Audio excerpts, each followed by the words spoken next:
উনি আশ্চর্য হয়ে গেলেন যে এখানে তো গাসসান ওই দেশের রাজার ছেলে, রাজপুত্র, সেও আছে, যার সাথে 34 বছর আগে ওই ঘটনা ঘটছিল।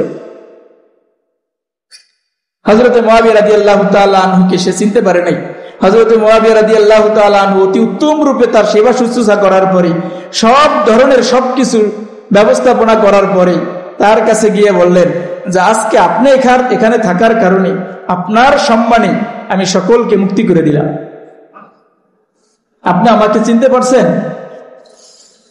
গাসসান প্রদেশের রাজার ছেলে উনি বলতেছেন, না বাদশা, আমি আপনাকে চিনতে পারিনি। হযরতে মুআবিয়া বললেন যে আমি হলাম সেই প্রিয় নবীজি সাল্লাল্লাহু আলাইহি ওয়াসাল্লামের সেই গোলাম। হযরতে মুআবিয়া রাদিয়াল্লাহু তাআলা আনহুকে শুধু এতটুকু বললেন যে মুআবিয়া যাও, ওনার সাথে চলে যাও। হযরতে মুআবিয়া রাদিয়াল্লাহু তাআলা আনহু মসজিদ নববী থেকে বের হয়ে যখন জুতা পায়ে দিতে গেছেন, তখন তার মনের মধ্যে আসছে আল্লাহর নবী তো যেতে বলছেন, যেতে বলার মাঝখানে যদি জুতা পায়ে দেই তাহলে তো আল্লাহর নবীর কথা পালনে একটু বিলম্ব হয়ে গেল, এজন্য জুতা পায়ে দেওয়া যাবে না। সুবহানাল্লাহ। এটা অতিরিক্ত মহব্বত, ভালোবাসা যখন একজনের প্রতি চলে আসবে, তখন এটা এই ধরনের পরিস্থিতি সৃষ্টি হবে, এই ধরনের অবস্থা তৈরি হবে। আল্লাহর নবী যখন বললেন যে যাও, যাওয়া শুরু করে পথে অন্য কোনো কাজ করবে, এটা উনি করলেন না। জুতা পায়ে দিতে গিয়ে ওনার কাছে মনে হইল যে আল্লাহর নবী তো বলছেন যে মুআবিয়া যাও, এখন যদি আমি জুতাটা পায়ে দিই তাহলে তো অন্য একটা কাজে লিপ্ত হলাম। আল্লাহর নবী যে বলছেন যেতে, ওটা তো হইল না, আমি জুতা পায়ে দিব না। খালি পায়ে হেঁটে গেলেন,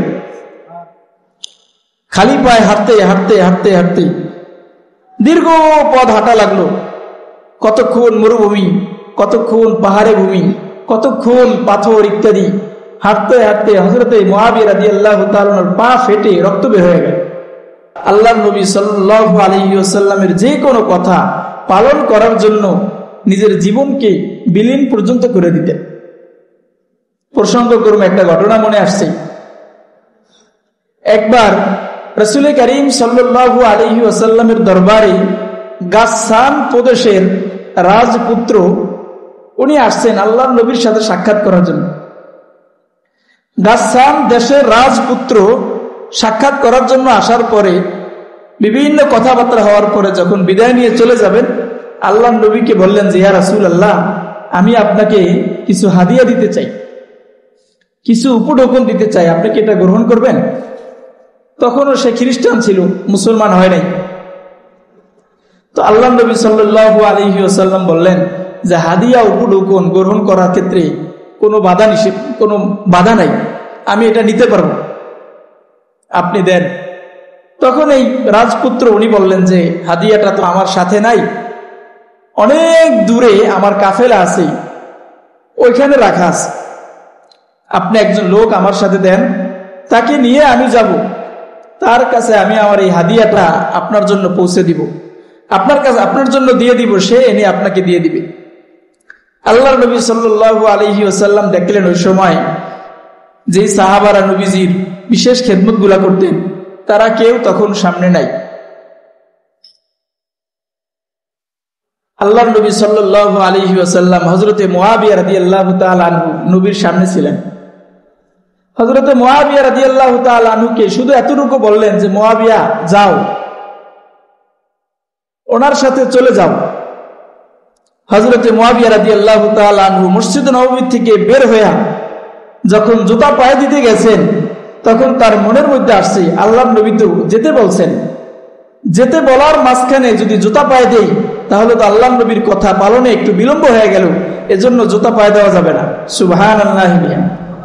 এটা অতিরিক্ত মহব্বত, ভালোবাসা যখন একজনের প্রতি চলে আসবে, তখন এটা এই ধরনের পরিস্থিতি সৃষ্টি হবে, এই ধরনের অবস্থা তৈরি হবে। আল্লাহর নবী যখন বললেন যে যাও, যাওয়া শুরু করে পথে অন্য কোনো কাজ করবে, এটা উনি করলেন না। জুতা পায়ে দিতে গিয়ে ওনার কাছে মনে হইল যে আল্লাহর নবী তো বলছেন যে মুআবিয়া যাও, এখন যদি আমি জুতাটা পায়ে দিই তাহলে তো অন্য একটা কাজে লিপ্ত হলাম। আল্লাহর নবী যে বলছেন যেতে, ওটা তো হইল না, আমি জুতা পায়ে দিব না। খালি পায়ে হেঁটে গেলেন, খালি পায়ে হাঁটতে হাঁটতে হাঁটতে হাঁটতে দীর্ঘ পথ হাঁটা লাগলো।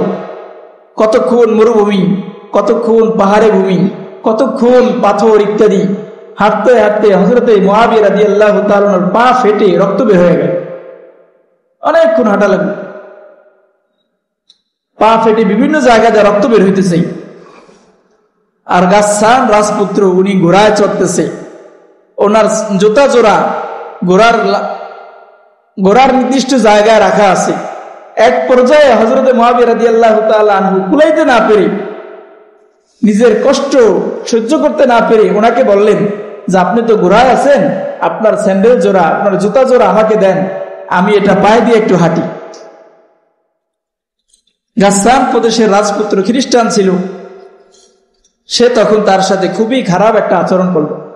হযরতে মুআবিয়া রাদিয়াল্লাহু তাআলা আনহুকে বলল যে তুমি তো গোলাম, তুমি তো তোমাদের পয়গম্বর মুহাম্মদ সাল্লাল্লাহু আলাইহি সাল্লামের দরবারে পড়ে থাকা গোলাম, ওইখান থেকে তোমাকে আমার সাথে পাঠাইছি। তুমি গোলাম হইয়া তুমি যদি আমি বাদশার ছেলের জুতা পায়ে দাও, তাহলে তো আমার জুতার সম্মান নষ্ট হয়ে যাবে, এটা তোমাকে দেওয়া যাবে না, খালি পায়ে হাঁটতে থাকো।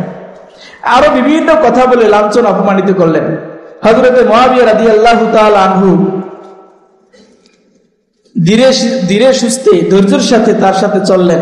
দীর্ঘ পথ পাড়ি দেওয়ার পরে হাদিয়া নিয়ে আবার দীর্ঘ পথ পাড়ি দিয়ে নবীর দরবারে আসলেন।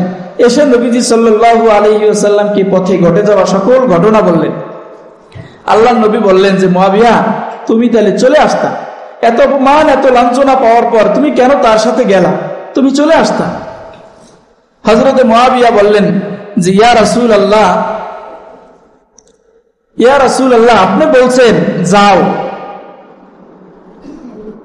বলছেন যাও, এই যাওয়ার এই হুকুম পালন করতে গিয়া আমি যদি আমার জীবনটাও বিলীন করে দেওয়া লাগে, তারপরও তো আমি প্রতিমধ্যে চলে আসতে পারি না, এজন্য আমি তার সাথে গেছি, আবার এই সামানাগুলা নিয়ে আসছি।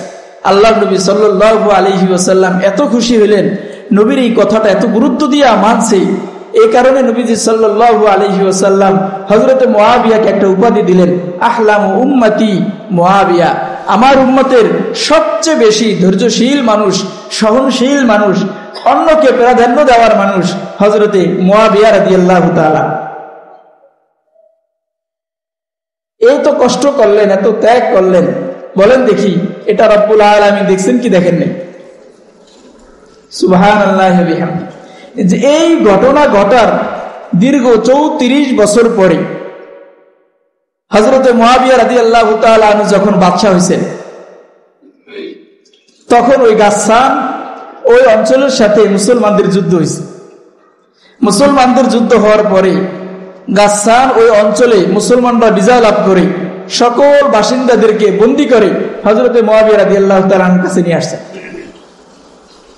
হযরতে মুআবিয়া রাদিয়াল্লাহু তাআলা আনহু সকল বন্দীদের দিকে দেখা উনি আশ্চর্য হয়ে গেলেন যে এখানে তো গাসসান ওই দেশের রাজার ছেলে, রাজপুত্র, সেও আছে, যার সাথে 34 বছর আগে ওই ঘটনা ঘটছিল। হযরতে মুআবিয়া রাদিয়াল্লাহু তাআলা আনহুকে সে চিনতে পারে নাই।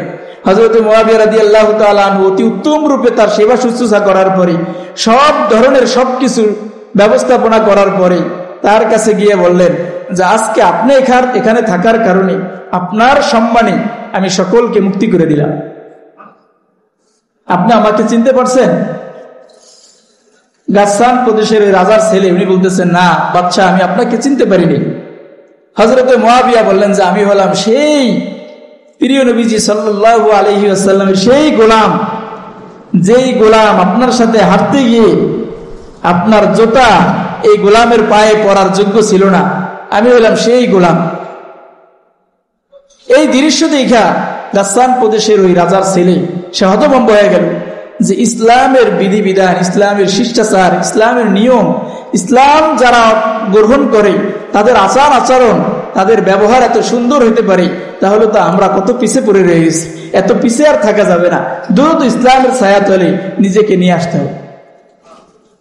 আমার ভাইরা, আল্লাহর নবী সাল্লাল্লাহু আলাইহি ওয়াসাল্লামের সামান্য সোহবত যে পেয়েছে, সামান্য সংস্পর্শ যার নসিব হয়েছে, এই দুনিয়াতে আল্লাহর নবী তাদের ব্যাপারে বলে গেছেন, আসহাবি কান নুজুম, আমার সাহাবীরা আমার সাথে সামান্য সহবত প্রাপ্ত লোকেরা এরা হইল আকাশের নক্ষত্রের মতো। আকাশের নক্ষত্রের মতো।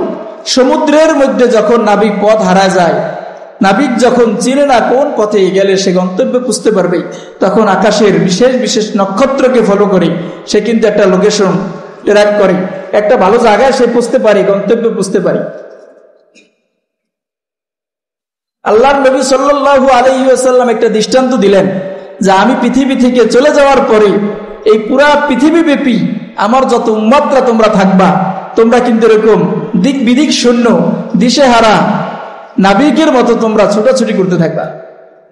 বিশাল পৃথিবী নামক এই সাগরের মধ্যে তোমরা হাবুডুবু খেতে থাকবা। তোমাদের ডান বাম চিনানের মতো কোনো লোক থাকবে না। তোমাদের সামনে পিছে তোমাদের ক্ষতিকারক বিষয় থেকে সতর্ক করার জন্য কোনো লোক তখন থাকবে না। হয়তো যারা থাকবে তারাও ভুলের শিকার থাকবে, তারাও সঠিক পথে দিশার মধ্যে থাকবে না।